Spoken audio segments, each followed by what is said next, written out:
अब हम peasant movement देखेंगे।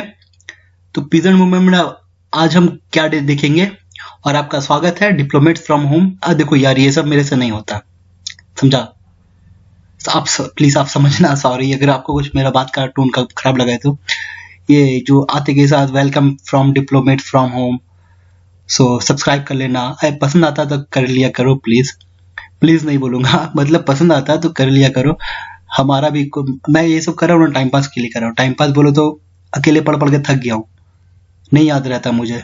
मैं बहुत वीक और एवरेज स्टूडेंट हूँ, फिर भी यूपीएससी के पीछे करना है तो करना है, समझे?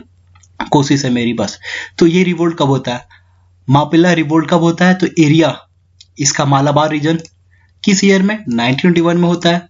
अब लीडर्स कौन होते हैं? तो खिलाफत, लीडर्स होंगे किसके? खिलाफत नॉन कॉर्पोरेशन मूवमेंट। यहाँ पर ये जो खिलाफत नॉन कॉर्पोरेशन मूवमेंट हुआ था, यहाँ पर से इनके लीडर्स होंगे। कहाँ पर? मापिला रिवोल्ट में। तो जैसे कि लीडर्स हो गए गांधी जी, शौकत अली, मौलाना आजाद, इन्होंने सपोर्ट किया था इस रिवोल्ट को। अब क्या रीजन थी इस रिवोल्ट की?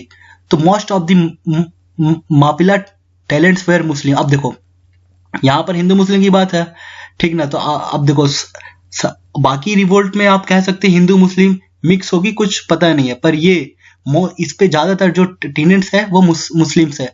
वेयर लैंडलॉर्ड्स, और जो लैंडलॉर्ड्स थे वो मोस्टली हिंदू थे। तो जो लोकल मापिलास थे, उन्होंने एक्सप्रेशन दिखाया कि ये जो लैंडलॉर्ड के अगेंस्ट इन्होंने एक्सप्रेस किया, रिजेंटमेंट दिखाया against the lack of security, high rents and other atrocity.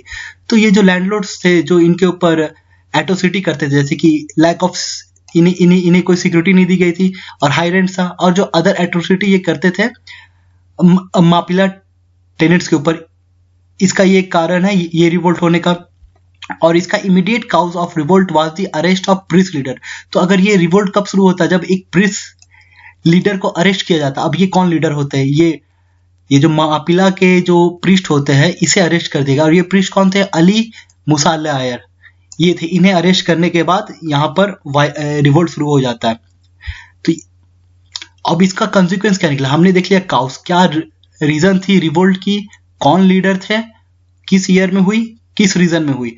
अब इसकी कॉन्सिक्वेंस क्या आती है? लार्ज स्केल जो रैयत हैपेंड इन मालाबार रीजन। तो काफी बड़ा राइट्स होता है यहाँ पर मालाबार रीजन में। Initially the revolt was against the British authority, but in later part it acquired communal language. तो देखो ये स्टार्ट होता है अगेंस्ट ब्रिटिशर, जो ब्रिटिशर से उनके अगेंस्ट में स्टार्ट होता है ये रिवोल्ट, बट बाद में जाकर के ये रिवोल्ट एक कम्युनल एंगल ले लेता है। देखो जैसा कि बात किया मुस्लिम से यहाँ पर, तो हिंदू मुस्लिम में तो होगी ही होगी, क्योंकि उस वक्त चलता था वैसा, अभी भी चलता है, अभी बहुत कम हो गया। सो अगर आप फिर इसके बाद बात करेंगे बरदोली सत्याग्रह। तो ये कहाँ हुआ था? सूरत वाले इलाका में। किस ईयर में? 1926 में। देखो जनवरी 1926 में ये हुआ था। तो ये इंपॉर्टेंट हो जाता है क्योंकि जनवरी के मंथ 1926, 1946, तो ये काफी मैचिंग है एक तरफ से। और इसके लीडर कौन थे? सरदार वल्लभ भाई पटेल। और इसका कारण क्या था? जो गवर्नमेंट अथॉरिटी थी ना, उन्होंने इंक्रीज कर दिया लैंड रेवेन्यू को। कितना इंक्रीज किया? बाई 30% और बढ़ा दिया लैंड रेवेन्यू को। इसके चलते बरदोली सत्याग्रह होता है 1926 में। और इसके कॉन्सिक्वेंस क्या निकल कर आया? इसके लीडर थे सरदार वल्लभ भाई पटेल। इसके कॉन्सिक्वेंस क्या निकल के आया? कॉन्सिक्वेंस ये निकल के आया, जो सरदार वल्लभ भाई पटेल को बोला गया कि आप इस मूवमेंट को लीड करिए। तो सरदार वल्लभ भाई पटेल इस मूवमेंट को लीड कर रहे थे, और वर्कर्स का कैंप्स को ऑर्गेनाइज किया गया इन तालुका में। और बरदोली सत्याग्रह पत्रिका वाज लॉन्च। तो ये जो बरदोली सत्याग्रह पत्रिका, तो एक तरफ से न्यूज़पेपर होगी, इसे लॉन्च किया गया कि हम मोबिलाइज कर सके पब्लिक ओपिनियन को, कि पब्लिक क्या चाहती है उसे मोबिलाइज कर सके थ्रू दिस पत्रिका। और डोर टू डोर कैंपेन शुरू हुए थे। अब पीजेंट ने ओथ लिया था कि not to pay taxes and those who did not obey were socially boycott. तो पीजेंट ने ये ओथ लिया था कि हम टैक्स को पे नहीं करेंगे, और जो टैक्स पे करेंगे, जो पीजेंट टैक्स पे करेंगे, उसे हम सोशली बॉयकॉट करेंगे। और resisted eviction and forcefully confiscation of land, तो ये भी इनका कॉन्सिक्वेंस निकल कर आया। वो फोर्सफुली कॉन्फिस्केट कर लेते थे लैंड को, और as a result land revenue with, हाँ अब इन सब के चलते जो भी हो रहे थे, ये सब रिवोल्ट हो रही थी, इन सब के चलते क्या हुआ, इनके कारण लैंड रेवेन्यू को घटा दिया गया टू जस्ट इंक्रीज ऑफ 6.03%, इन्हें घटा करके 6.03% सिर्फ बढ़ाया गया।